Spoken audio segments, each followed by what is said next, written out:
Los cristianos históricamente han manifestado su renuencia, su desagrado, su hostilidad en participar en política. Un ejemplo de esta posición fue Tertuliano de Cartago, el gran teólogo norafricano, quien señaló que nada no es más ajeno que los asuntos del Estado. Tertuliano de Cartago existió entre el siglo segundo y siglo tercero después del Señor Jesucristo. Él señaló o afirmó que hay una contradicción interna entre el ejercicio político y la fe cristiana. La participación de un cristiano en política, siendo cristiano, esa acción es incompatible con la fe cristiana, según lo que afirmó Tertuliano en esa época. La gran mayoría de creyentes en los primeros siglos identificaba el gobierno civil con la esfera del predominio de Satanás, y por eso buscaban alejarse lo más posible de todo tipo de participación política. Los cristianos primitivos carecían de posibilidad de participar en el gobierno, ya que eran objeto de persecución. Fueron 300 años que los cristianos fueron perseguidos de parte del Imperio Romano, por lo tanto no tenían ninguna posibilidad de participar activamente en ningún aspecto de la política, ya que se les perseguía. Pero con la expansión del cristianismo aumentaron los convertidos entre la clase gobernante, y la política de Constantino le va a dar más oportunidad a los cristianos para ocupar puestos oficiales en el gobierno. Con el tiempo, los obispos en varias ciudades llegaron a ejercer incluso una influencia tanto política como religiosa en el Imperio Romano. Luego, en el siglo XVI, en la época de la Reforma Protestante, dio ímpetu esta reforma a la posibilidad para los creyentes en las esferas cívicas, y se aprecia varios protestantes que ejercieron su influencia en la vida pública en los países de Europa en los siglos posteriores a la Reforma. Sin embargo, dentro de los protestantes, en la Reforma, había una que era la Reforma radical. No todos pensaban exactamente lo mismo. Estaban los luteranos, los reformados, también estaban los anglicanos y se encontraba la Reforma radical. Dentro de estos grupos de la Reforma radical existieron grupos con una postura política similar a la de Tertuliano de Cartago siglos antes.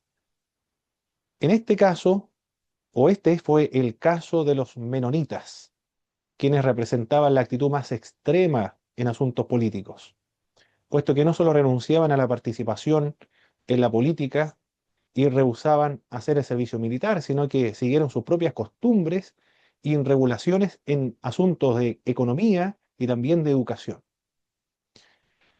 John Stott, en su libro La fe cristiana frente a los desafíos contemporáneos, enlista a los cristianos ingleses que realizaron realmente contribuciones trascendentales en temas políticos, evangélicos ingleses.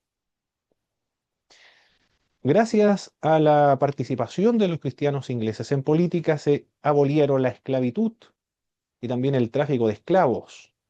Se humanizó el sistema carcelario, se mejoraron las condiciones de trabajo de las fábricas y también en las minas. La educación llegó a estar al alcance de los pobres. Comenzaron a organizarse los sindicatos de obreros.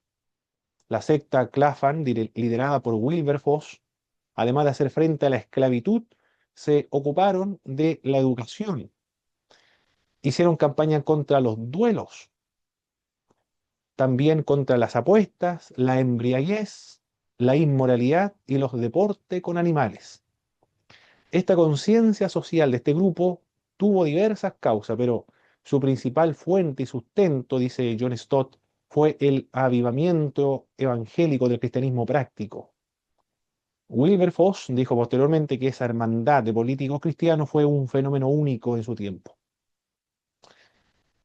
Pero no solo los cristianos que se han desempeñado en el servicio público han contribuido en política, no solamente aquellas personas que estuvieron en el Parlamento, sino que también predicadores del Evangelio, evangelistas.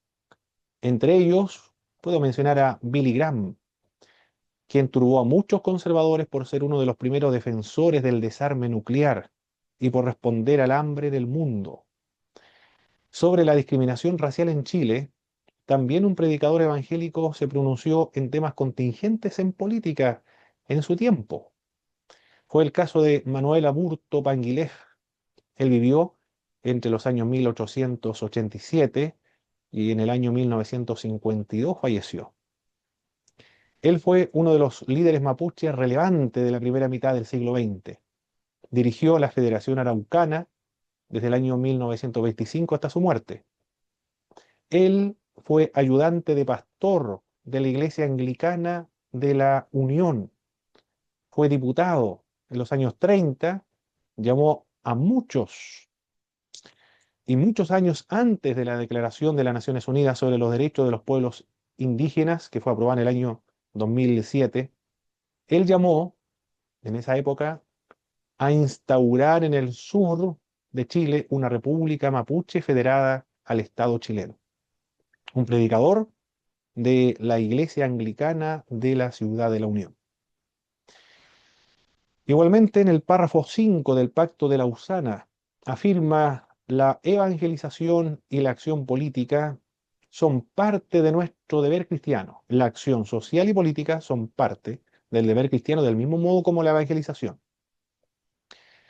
Este artículo anterior fue el resultado del Congreso Internacional sobre la Evangelización Mundial, que se celebró en Lausana, en Suiza, en julio de 1974, donde participaron alrededor de 2.700 personas, 2.700 líderes evangélicos de más de 150 países en el mundo, con los principales líderes evangélicos. Este pacto es considerado como reorientador de la teología de la misión de las iglesias del sector evangélico a nivel mundial. Como hemos podido observar, existen diversas tendencias, diversas perspectivas cristianas acerca de la política.